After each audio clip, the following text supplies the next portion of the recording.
What if I told you that self-improvement was actually the thing stopping you from improving? Sounds crazy, right? But once you start to learn about how your brain works, it starts to make some really uncomfortable sense. You see, when you think of self-improvement, you probably think about productivity or building discipline, getting motivated, finally achieving your goals. Well, that's what I always thought. I read the books. I watched all the videos. I built the systems I was taught, all of it. And for a while, it genuinely felt like my life was finally coming together. But then months would pass and I'd look around and realize I was still basically in the same exact spot. And that's when I came across a piece of research that finally explained why, and it kind of shook me because it revealed something that almost no one talks about. Because your brain's reward system doesn't fully distinguish between imagining progress and actually making progress. There's a whole body of neuroscience showing your brain's reward system responds to the anticipation. In other words, you can get a little hit of progress from planning, from imagining the win,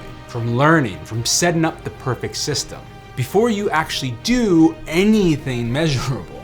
And that's when it clicked. You see, I wasn't necessarily improving my life, I was improving the feeling of improving my life. So in this video, I'm gonna expose the 4 self-improvement traps that keep people stuck for years. That way you can escape them and start making real change in your life. All right, so the first trap is basically that planning and the anticipation that comes with it can activate your brain's reward circuits even if you never actually do anything. You see, every time I built a new system, I did my perfect week calendar, I did my time blocking and all that stuff. Every time I researched the perfect diet, or I'd watch YouTube videos for hours comparing like, oh, should I go full vegan or carnivore, you know? Every time I optimized my morning routine, my brain rewarded me like I had actually done something. Planning was giving me the sense of progress, even though I hadn't really done anything yet. And that's why it's so dangerous, because it feels productive.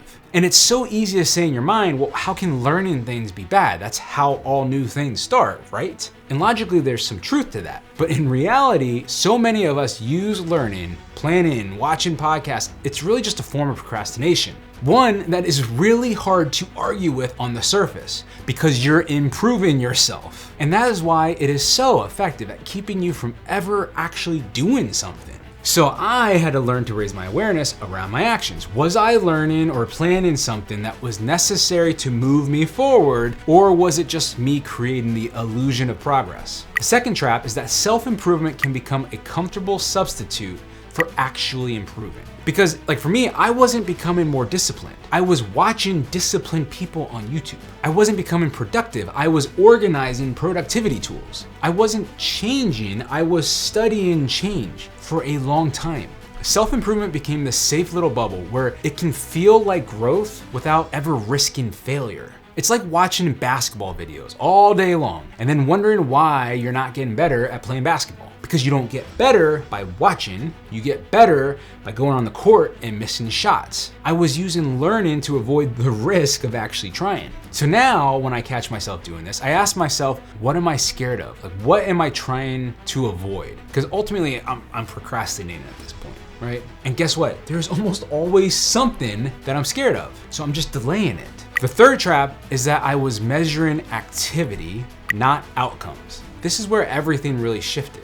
I'd finish a day and I'd think, wow, I was productive. Cleared my inbox, completed all these tasks, I organized my calendar, tweaked the systems, reformatted the API, like what? No, that's activity, it's not progress. I wasn't actually moving anywhere. You see, real progress for me, it would look like maybe I booked 3 sales calls, or I sent 2 proposals, or I closed a deal for 20 grand. I built something that actually moves my life forward. Because checking boxes, it keeps you busy.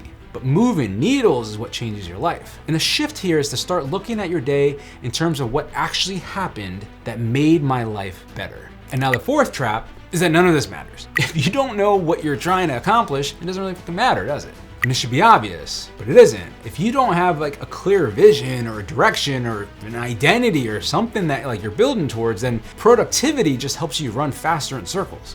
What is it that you want from your life? What exactly are you trying to accomplish? I ask myself one simple question every day. What can I do today that actually moves me towards my goal? If the goal is 100 grand in revenue, then yeah, all right, I probably need to follow up on proposals, or I need to pick up the phone and cold call someone. If the goal is losing fat, then I should probably go exercise right now. Like, it sounds stupid, but it works. Most of us aren't failing because we're missing some secret productivity hack.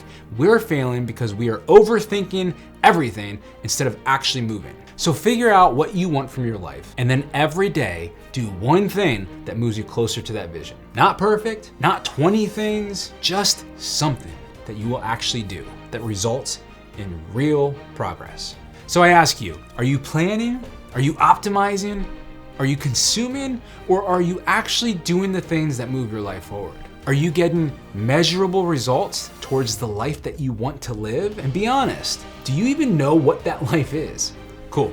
Hey, if you like that video, check out this one, and I will catch you on the hidden path. Hopefully. Peace.